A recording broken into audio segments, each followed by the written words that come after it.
y estamos en el capítulo 12, versículo 18.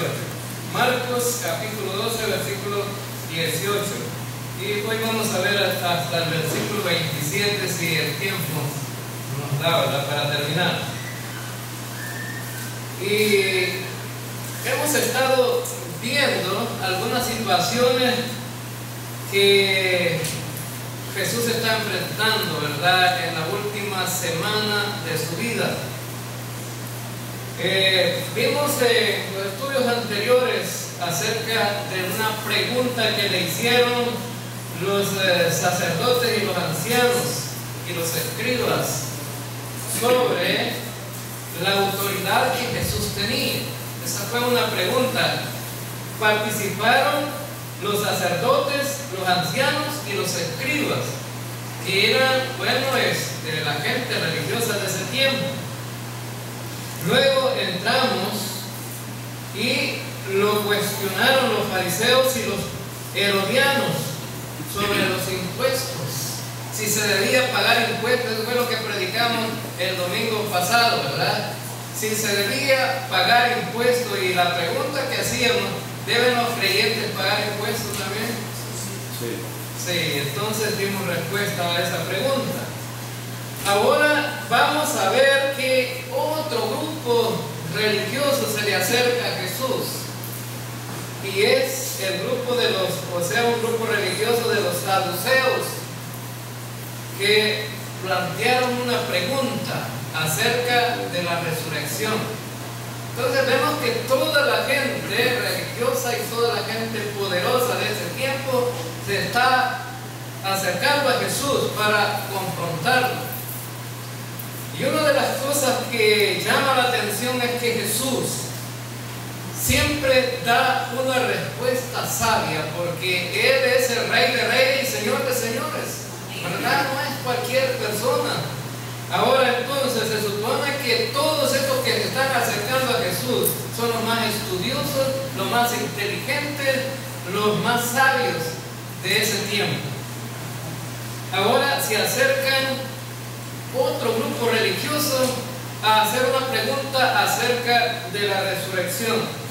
Y veamos el versículo 18, dice: entonces vinieron a él los saduceos, que dicen que no hay resurrección, y le preguntaron diciendo: Maestro, Moisés nos escribió que si el hermano de alguno muriere y dejare esposa, pero no dejare hijos, que su hermano se case con ella y levante descendencia a su hermano. Hubo 7 hermanos. El primero tomó esposa y murió sin dejar descendencia, y el segundo se casó con ella y murió y tampoco dejó descendencia, y el tercero de la misma manera, y así los 7, y no dejaron descendencia, y después de todos murió también la mujer.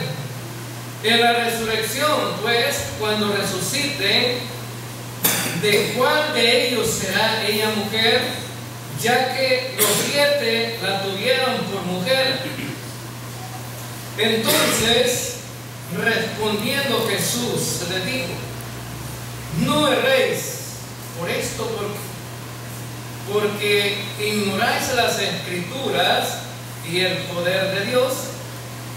Porque cuando resuciten de los muertos, ni se casarán, ni se darán en casamiento, sino serán como los ángeles que están en los cielos. Pero respecto a que los muertos resucitan, ¿no habéis leído en el libro de Moisés como le habló Dios en la zarza, diciendo: yo soy el Dios de Abraham, el Dios de Isaac, el Dios de Jacob? Dios no es Dios de muertos, sino Dios de vivos. Así que vosotros mucho erráis. Vemos aquí, hermanos, una pregunta acerca de la resurrección, y quien estaban preguntando acerca de la resurrección no creía en la resurrección. Entonces, ¿por qué se acercaron a Jesús? Esa es la pregunta, ¿verdad? ¿Por qué se acercaron a Jesús? Bueno, una de las cosas que podemos decir es que a Jesús se acercaron simplemente porque querían avergonzarlo. Porque Jesús ya había hablado acerca de la resurrección. Jesús, bueno, ya había predicado acerca de esto. Y también otra de las cosas que querían hacer ellos era avergonzar a los saduceos. Porque los saduceos sí creían en la resurrección, pero no creían en la resurrección realmente como es. Ellos pensaban que la resurrección iba a ser una continuidad de esta vida en la otra. Pero ya vamos a explicar cómo. Ahora entonces, una de las cosas importantes y fundamentales para la vida de la iglesia es este tema, hermano, en el cual debemos de estar muy claros nosotros acerca de la resurrección. ¿Vamos a resucitar nosotros, hermanos? Amén. Sí, vamos a resucitar. Ahora entonces, el apóstol Pablo lo explicó en la primera carta a los Corintios. Porque si la iglesia no fuese a resucitar, si los creyentes no fuesen a resucitar, entonces, ¿para qué estamos aquí? No tendría ningún sentido de estar aquí. Si pensáramos así, ¿verdad?, que no hay resurrección, entonces no tendríamos ninguna esperanza de nada. Fíjense bien que vamos a la primera carta a los Corintios, cómo la planteó el apóstol Pablo. Primera carta a los Corintios.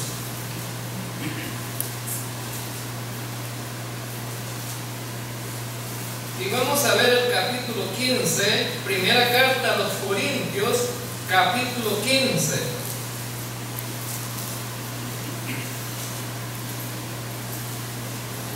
Y vamos a ver el versículo 13 al versículo 19. Vamos a leer. Versículo 13 al 19 dice: porque si no hay resurrección de muertos, tampoco Cristo resucitó. Esta es la primera afirmación que hace Pablo. Dice, bueno, si no hay resurrección, entonces Cristo no resucitó. Y si Cristo está en la tumba, ¿qué esperanza tenemos nosotros, hermano? Ninguna. No tendríamos ninguna esperanza de nada. Versículo 14. Y si Cristo no resucitó, vana es entonces nuestra predicación, vana es también nuestra fe. Entonces, hermanos, ¿qué es lo que predicamos nosotros para que la gente se salve? El Evangelio. ¿Pero de qué habla el Evangelio? El Evangelio habla acerca de que Cristo murió, pero que fue sepultado y que resucitó al tercer día conforme a las Escrituras. Entonces, si Cristo no hubiese resucitado, vana sería nuestra predicación. El apóstol Pablo, no tendríamos un mensaje de valor para la gente. Porque fíjense bien, la gente se conforma con cualquier cosa, ¿verdad? Cualquier mensaje. El mensaje fundamental y principal que una persona debe de oír es el Evangelio. Porque el Evangelio lo traslada a nosotros de la tierra ¿hasta dónde? Hasta el cielo. Es decir, el Evangelio nos da una esperanza de vida, de salvación y vida eterna, porque nos trasladamos de esta vida a otra vida. Entonces Pablo dice, entonces si no hay resurrección, entonces sería vana nuestra predicación. Porque los muertos ¿hasta dónde llegarían, hermanos? Hasta la tumba. Y de la tumba no tendría ningún sentido estar ahí. simplemente seríamos polvo. Como dice la Biblia, el polvo es y al polvo volverás. Pero entonces, también dice en el versículo 15, si somos hallados falsos testigos de Dios, porque hemos testificado de Dios que Él resucitó a Cristo, el cual no resucitó sin verdad, los muertos no resucitan. Entonces también seríamos testigos falsos de Dios. ¿Por qué? Porque nosotros andamos predicando ¿qué? Que Cristo, Dios lo resucitó. Ahora entonces significa que seríamos falsos testigos de Cristo. Por ahí anda un grupo de gente que dice que son testigos de Dios. Pero fíjense bien que no se centran en este tipo de predicación. Ellos no proclaman a este Cristo como el Rey que fue muerto en una cruz, pero que fue sepultado y que resucitó. Entonces, para nosotros es fundamental la doctrina de la resurrección. Ahora, entonces, eso es lo que está explicando Jesús, va a explicar Jesús ahora en este pasaje. Vamos otra vez a Marcos capítulo 12. Y fíjense bien que en este pasaje dice que se le acercaron los saduceos. ¿Quién eran los saduceos? Bueno, los saduceos era una secta religiosa que, bueno, era como seguidores del judaísmo, pero que ellos eran la élite más rica de ese tiempo. Eran los ricos de ese tiempo, poderosos, y además estaban asociados con los romanos. Los romanos les daban autoridad a ellos, y por eso la gente religiosa del tiempo un poco desligado de los saduceos. Pero ¿saben qué? Tenían tanto poder, porque el sumo sacerdote, ¿de qué secta era? De los saduceos. Los principales sacerdotes, ¿de qué secta eran? De los saduceos. Es decir, que ellos tenían poder religioso, tenían autoridad religiosa. Ahora entonces, y en cuanto a la creencia, ellos creían que solamente se debía de predicar en los primeros 5 libros de la Biblia. En los 5 libros, desde Génesis hasta Deuteronomio. Entonces, ellos decían, Dios ha dado la ley para vivir la vida en esta tierra. Más allá de esta vida no hay vida. También ellos pensaban que no habían ángeles, no creían en los ángeles, no creían en el Espíritu y no creían en la vida eterna. Fíjense bien, ¿habrán grupos religiosos así hoy en este tiempo? Sí, hay mucha gente que no cree que hay vida eterna. Entonces, el gran problema de los saduceos con los fariseos era que los fariseos sí decían, hay otra vida, más allá de eso. Ellos no se llevaban entre sí. Ahora entonces, también ellos pensaban que, ellos disfrutaban de ese poder religioso que tenían y también de la riqueza, porque decían, vivamos aquí, disfrutemos aquí porque no hay más. Hasta aquí, ¿verdad? Lo que el Señor nos ha dado, hasta aquí llega. Pero fíjense bien, ¿saben ustedes que hay gente como esa también? Y como los fariseos, porque los fariseos creían que había otra vida, que la vida tenía una secuencia. Después de esta vida había otra vida, pero que la íbamos a vivir con este cuerpo. Eso pensaban los saduceos. La vida la íbamos a vivir con este cuerpo que tenemos ahora. Decían, bueno, ellos pensaban en en el reino de Dios y todo, ir para allá, íbamos a disfrutar una vida de gran bendición con este cuerpo que tenemos. Pero es cierto eso, hermanos. Nosotros no vamos a ir con este cuerpo. Es decir, vamos a tener otro cuerpo diferente al que tenemos ahora. Y lo vamos a ver un poquito más adelante. Fíjense bien que ellos pensaban así. Entonces, por eso ellos decían, bueno, no tiene importancia que nosotros pensemos en otra vida. Así decían los saduceos, suficiente con la que tenemos aquí.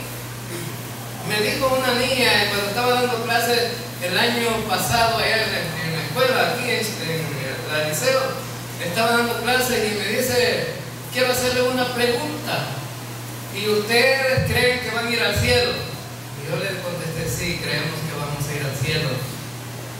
¿Y por qué lo dice? Porque la Biblia lo dice, ¿verdad? Pero, ¿para qué quiere ir al cielo? Es suficiente con lo que tenemos aquí en la tierra. Nosotros, me dice, no vamos a ir al cielo. Nosotros aquí, suficiente con lo que tenemos aquí. Hermanos, la máxima expresión del ser humano es buscar la felicidad, pero somos felices aquí en esta tierra, hermanos. Todos los días los noticieros aparecen, ¿verdad?, con solo malas noticias. No hay ni buenas noticias. Y la gente se está enfermando más porque no deja de ver malas noticias, ¿verdad? Y el mundo está tan trastornado y tan al revés que la situación de vida aquí en la tierra cada vez va a ser más corta.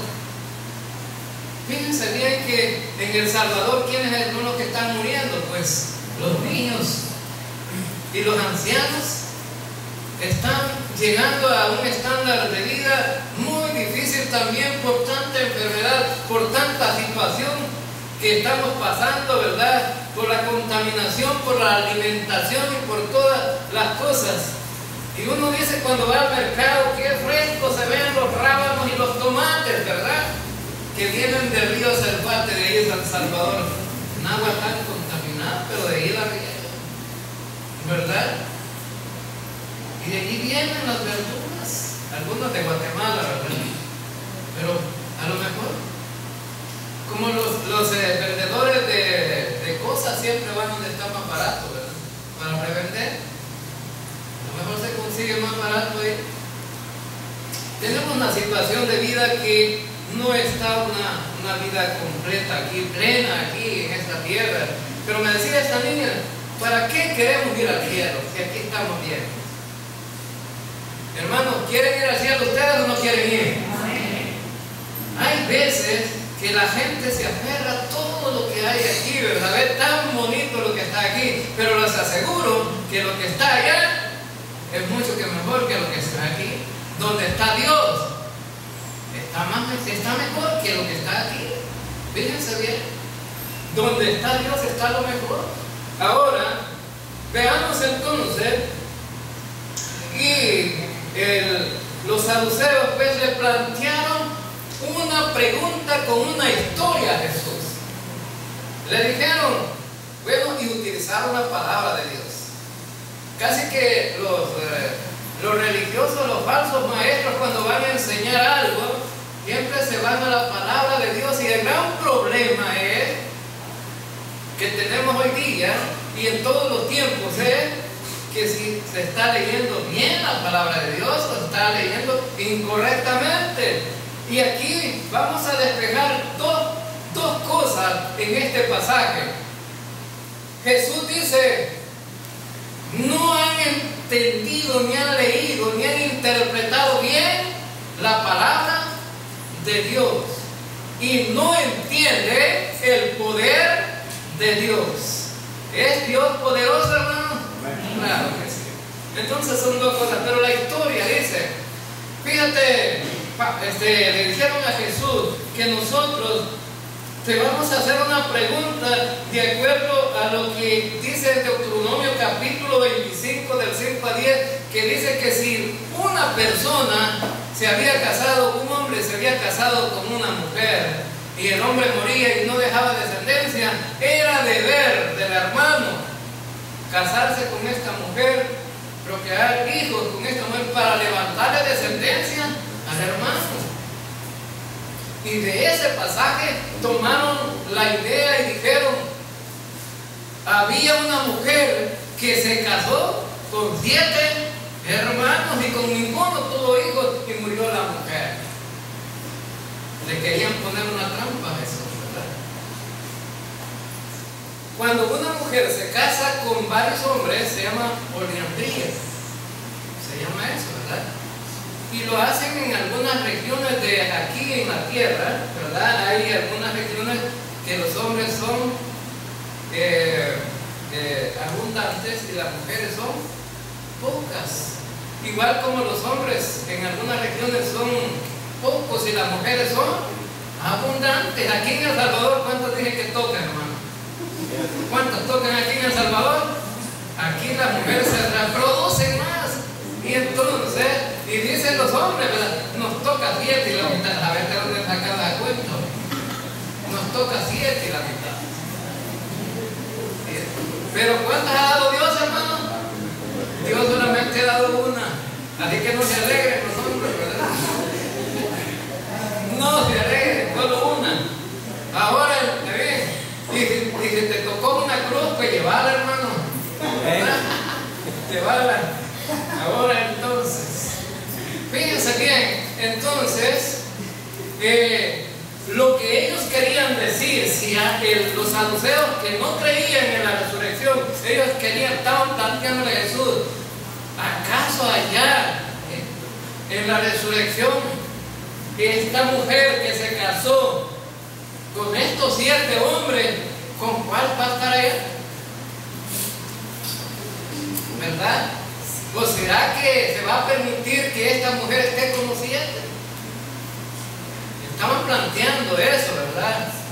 Entonces, y resulta que entonces Jesús va a dar una respuesta lógica y sabia, de acuerdo al estándar de vida que se va a tener allá.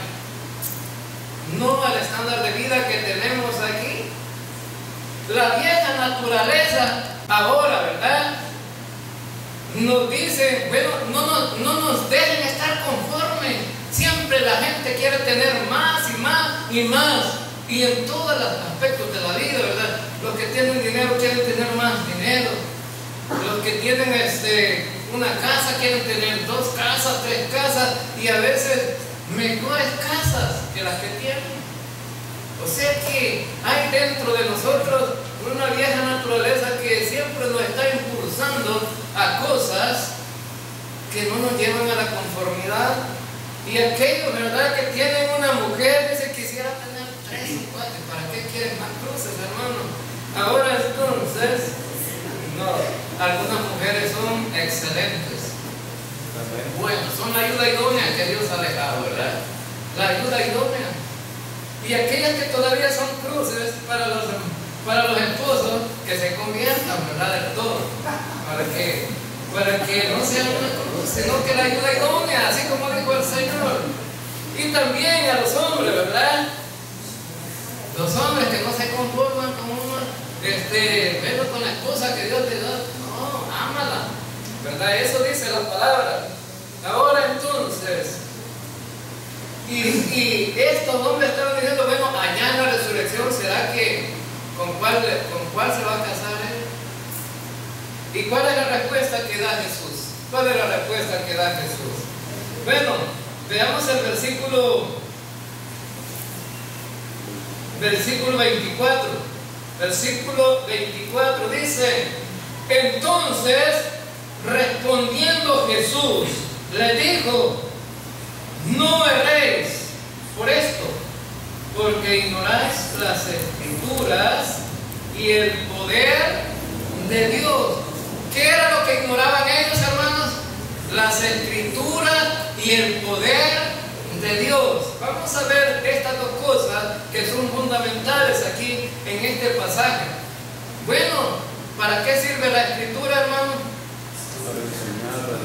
Para hacerlos ignorantes o para designorarnos. Para designorarnos. Bueno, la palabra de Dios se dice en 2 de Timoteo capítulo 3, versículos 16 y 17, dice que toda la Escritura es por Dios y útil para redarguir, para corregir, para instruir en justicia, a fin de que el hombre de Dios sea perfecto, enteramente preparado para toda buena obra. Entonces la palabra de Dios no nos limita, ¿verdad?, que seamos ignorantes. Pero se suponía que los saduceos se la llevaban de los más cabezones que habían en ese tiempo, en el sentido de ser los más inteligentes, ¿verdad? Pero, ¿qué dice Jesús? Ignoran las Escrituras. Hermanos, es un llamado para nosotros también. No debemos de ser ignorantes de las Escrituras. Debemos de poner mucha atención a lo que oímos, de tal manera que cuando nos estén dando una falsa doctrina, tengamos la capacidad de decir nosotros, bueno, eso no es correcto, no lo dice la Escritura. Estos hombres estaban tomando un pasaje de la Escritura, pero Jesús les dice, ignoraste las Escrituras. Y ya vamos a ver por qué en los últimos 2 versículos. Ahora, la Escritura es fundamental en la vida de los creyentes, porque decíamos ayer, la Escritura es como la lámpara para nosotros. ¿Para qué sirve la lámpara, hermanos? Para alumbrar. La palabra de Dios es como la lámpara que nos alumbra, para que no nos perdamos, no nos caigamos o no vamos a tropezar donde no es debido, ¿verdad? Ahora entonces, en el Salmo 119, capítulo 119, versículo 105, dice, lámpara es a mis pies tu palabra y lumbrera a mi camino. Entonces significa que esa lámpara siempre está en nuestros pies y es la palabra de Dios para no tropezar en las falsas enseñanzas. Ahora entonces, veamos cuál es la opinión entonces que tiene Jesús. Le dice, bueno, ustedes ignoran las Escrituras y el poder de Dios, porque cuando resuciten los muertos, ni se casan ni se estarán en casamiento, sino serán como los ángeles que están en los cielos. Bueno, quiero aclarar algunas cosas aquí con este versículo. En muchas iglesias piensan que nosotros vamos a ser espíritus allá, ¿verdad? Cuando resucitemos vamos a ser espíritus. No, hermanos, no vamos a ser espíritus. Vamos a ser como, ¿qué dice? Como ángeles. Pero la palabra como es que dice que somos igual que los ángeles. No. Dice que vamos a ser como ángeles, algo diferente. Ahora entonces, ¿y cuál es el problema? Que ellos pensaban que allá la gente iba a ir a casarse. La iglesia, cuando salga de esta tierra, va a ir con un cuerpo glorificado. Un cuerpo glorificado. Y con ese cuerpo glorificado no nos vamos a poder casar, ni procrear, ni extender más la familia. Allá los creyentes no vamos a vivir aquí en familia, como en familia, en el sentido de reproducirse. Allá no va a haber eso para la iglesia, para los creyentes, no va a haber eso. Va a haber para un tipo de gente que va a salir de la tribulación y entre al reino con estos cuerpos que tenemos nosotros, pero nosotros antes nos hemos ido con Cristo y estamos allá con Cristo 7 años y luego bajamos al reino milenial después de 7 años con cuerpos glorificados. ¿Y por qué con cuerpos glorificados? Porque no podemos viajar con otro tipo de cuerpo a estar con el Señor. Y el cuerpo glorificado significa que totalmente va a ser un cuerpo que no se va a corromper. Ahora en 3 días que tú estés muerto, está lleno de gusanos. Y fíjense bien, aunque le haga la lápida de la cuestión de la tumba con bloques, hermano, bien cerradita, aún así. Y si le sello bien la caja, aún así está podrido dentro de la caja. ¿Por qué? Porque dentro de nuestro cuerpo está una bacteria en nuestro intestino grueso que inmediatamente te mueres, se activa y empieza a descomponer el cuerpo. ¿Y para qué? Porque la Biblia dice que del polvo fuiste tomado y al polvo volverás. Tienes que convertirte en polvo, hermano. Y el 70% de nuestro cuerpo está constituido de agua. Y empieza a salir todos los líquidos y lo que queda ahí son los huesos y la piel. Y la carne se empieza a descomponer, ¿verdad? Ahora entonces, nosotros no podemos viajar al cielo de otra manera. Tiene que ser con un cuerpo que no se corrompa, un cuerpo como el de Cristo. Cuando Cristo resucitó tenía un cuerpo glorificado. ¿Y sabe qué hacía Cristo, hermano? Viajaba y nada lo detenía, traspasaba las puertas y que la vieran, él podía pasar de una puerta a otra. ¿Quieres un cuerpo de eso? Cuando estés allá en el cielo te puedes hacer la pregunta: ¿vamos a necesitar aviones para viajar allá? No, hermanos, y con que viajaste de aquí al cielo, ¿y para qué vas a necesitar aviones allá? Y este cuerpo es capaz de trasladarse de un lado para otro en un instante. Ahora entonces, ¿cuánto tiempo se llega con un cuerpo glorificado, una persona, para llegar al cielo? ¿Cuánto tiempo se lleva? En un abrir y cerrar de ojos, milisegundos, ni siquiera un segundo, milisegundos, pero solamente lo puede hacer ese cuerpo glorificado. Ahora entonces, Jesús le dice: allá no se van a casar, va a cambiar la cuestión de la reproducción humana, se va a terminar para la iglesia. Por eso, aquellos que piensan tener familia, cásense aquí, ¿verdad? Porque ya no se puede. Y si alguno está soltero todavía y dice: me voy a casar allá en el cielo, porque ya no va a haber problema, ¿verdad?, con la cuestión de los engaños maritales y todas las cosas. No, allá no vas a poder. Allá voy a conseguir una que sea santa, ¿verdad? ¿Sí? Pero allá no se va a poder. Si alguien se va a casar, que se case aquí, pero que busque un creyente o una creyente, que no busque una del mundo, porque si busca una del mundo le va a ir mal, ¿verdad? Y no soy profeta, pero la Biblia dice que le va a ir mal, y la palabra de Dios es la autoridad. Ahora entonces, Jesús le dice: bueno, allá vamos a ser como ángeles, vamos a tener un cuerpo que no se va. ¿Y por qué razón no nos vamos a reproducir allá, hermanos? ¿Saben qué? ¿Por qué? Aquí la gente se reproduce. En los centros escolares, ¿verdad?, que se han casado las esposas a los 14 años y ya salen embarazadas. En lugar de andar jugando con muñecas de juguete, ya juegan con bebés, ¿verdad? Ahora entonces, y se reproducen. Ahora entonces, pero también está otro factor que se llama muerte. Igual como se reproduce la gente, también muere. ¿Qué pasaría si no muriéramos aquí, hermano? No cabría la gente ya. Y algunos, ¿verdad? Si hacemos un estudio de cuántos metros le toca a cada persona, a cada ser humano en el país que vive, a nosotros no nos toca casi unos metros, nos toca, ¿verdad?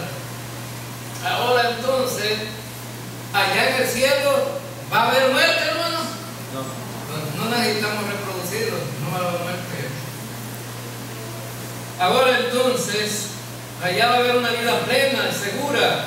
Ahora entonces, dice aquí entonces Jesús, bueno, dice Jesús, no han entendido bien, allá vamos a ser como ángeles, pero también la otra cuestión, dice Jesús, no ustedes no entienden o no comprenden el poder que Dios tiene.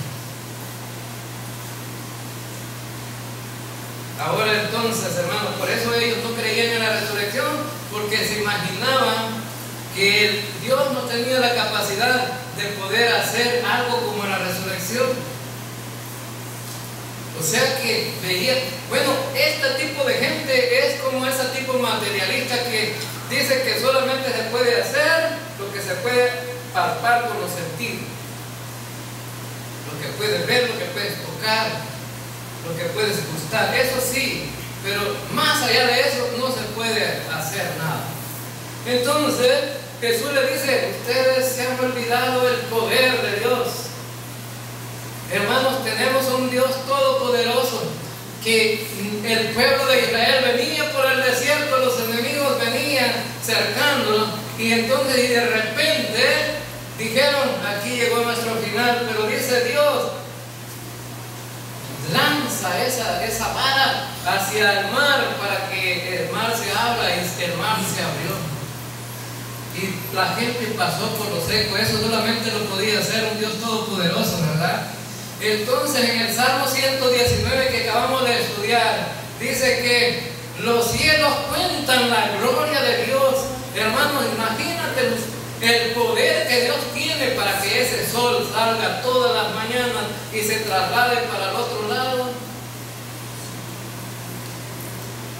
La tierra tiene que girar, ¿verdad?, para que eso pueda suceder. Ahora entonces solamente es por el poder de Dios. Ahora entonces tú puedes pensar: ¿cómo se detiene el agua del mar? Dios le ha puesto fundamento. Y tú te puedes pensar: bueno, ¿cuántas estrellas hay en los cielos? ¿Por qué no, verdad, se perduran todas las estrellas? Bueno, Dios ha hecho todo perfecto. Ahora fíjate bien, Dios podía también levantar de los muertos y volverlos a hacer que vivieran. Eso lo estaba diciendo Jesús, ¿verdad? Dios puede levantar de los muertos y dar vida a los muertos. Entonces, ¿cómo es que vamos a resucitar? Bueno, cuando uno muere, ¿a dónde está el que se murió? Está en dos partes. El que se murió está en dos partes. El cuerpo físico queda ¿dónde? En el cementerio. Pero el alma y el espíritu ¿dónde están? Allá con Dios, en el tercer cielo, en el paraíso de Dios. Cuando venga la resurrección, va a venir el alma y el espíritu, se va a volver a unir a su cuerpo, y los muertos resucitarán, ¿verdad? Y los muertos en Cristo resucitarán primero, y nos vamos con el Señor. Ahora entonces, y ya vamos a ver entonces lo que dice Jesús. Toma un pasaje del Antiguo Testamento, ¿verdad? Y dice en el versículo 26: pero respecto a que los muertos resucitan, ¿no habéis leído en el libro de Moisés cómo le habló Dios en la zarza, diciendo: yo soy el Dios de Abraham, el Dios de Isaac, el Dios de Jacob? Ahora, fíjense bien, ¿cómo dice? Yo soy el Dios de Abraham, el Dios de Isaac y el Dios de Jacob. ¿Y qué le estaba diciendo? Bueno, no le dice: yo fui el Dios de ellos, porque ya murieron, ¿no? Está diciendo. ¿Qué está diciendo Jesús aquí? ¿Que estaban vivos o estaban muertos? Y habían pasado, desde que Abraham murió, había pasado muchos años, ¿verdad?, cuando se dijo esto. Ahora entonces, significa entonces que los que mueren, ¿están vivos o están muertos? Están vivos. Entonces Jesús le dice: bueno, ese es el poder de Dios, mantener vivos a los que murieron. Entonces, yo soy, dice, yo soy el Dios de vivos o el Dios de muertos. Él es el Dios de vivos. Dice Dios no es Dios de muertos, sino Dios de vivos. Así que vosotros mucho erráis. Entonces tenemos un Dios poderoso que nos ha hecho promesas a nosotros también. Y un día, hermanos, cuando menos esperemos, cuando la trompeta de Dios se oiga, los muertos en Cristo resucitarán primero y nos iremos con el Señor y estaremos siempre con el Señor de una vez y para siempre. ¿Les gusta esto, hermano? Amén. Amén. Entonces